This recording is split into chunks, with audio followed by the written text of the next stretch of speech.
Real estate gold తర్వాత పెరిగే ఎక్కువ అవకాశం ఉంది. ఇప్పుడు రియల్ ఎస్టేట్కే కనబడుతుంది. దానికి 2-3 కారణాలు ఉన్నాయి. ఫస్ట్ కారణం ఏంటంటే రియల్ ఎస్టేట్ అనేది మన ఇండియాలో ఎక్కువ ఇన్వెస్ట్ చేసింది ఎఫ్ఐఐలే.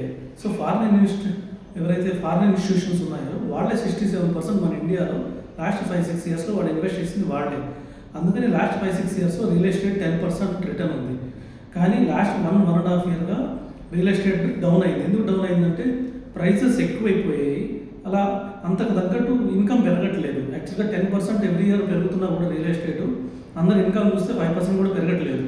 కానీ రియల్ ఎస్టేట్ పడదు. ఎందుకు పడదు అంటే ఇక్కడ ఎక్కువ ఇన్వెస్ట్ చేసింది ఎవరంటే ఫారిన్ ఇన్స్టిట్యూషన్స్.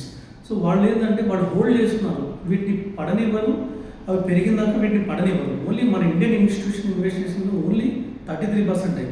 అందులో రీటైల్ చూస్తే హార్డ్లీ 9% రీటైల్, మిగతా 24% కూడా ఇండియాలోని పెద్ద ఇన్స్టిట్యూషన్స్ బై చేస్తున్నాయి. వీళ్ళు ఇంత తొందరగా సింపుల్గా సెల్ చేయరు, అది కూడా లాస్ట్ సేల్ చేయరు.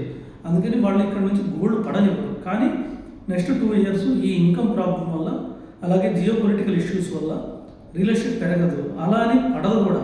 సో ఎవరైతే రియల్ ఎస్టేట్ బై చేయాలనుకున్నారో నెక్స్ట్ 2 ఇయర్స్లో డెఫినెట్గా బై చేసుకోండి. మంచి తక్కువకు వస్తుంది, బాగా నెగోషియేట్ చేసుకోండి. This is the time to negotiate. అలాగే 2 ఇయర్స్ తర్వాత డెఫినెట్గా ప్రైజెస్ పెరుగుతాయి. సో మీకు గోల్డ్ తర్వాత నెక్స్ట్ స్కోప్ ఉంది రియల్ ఎస్టేట్లో.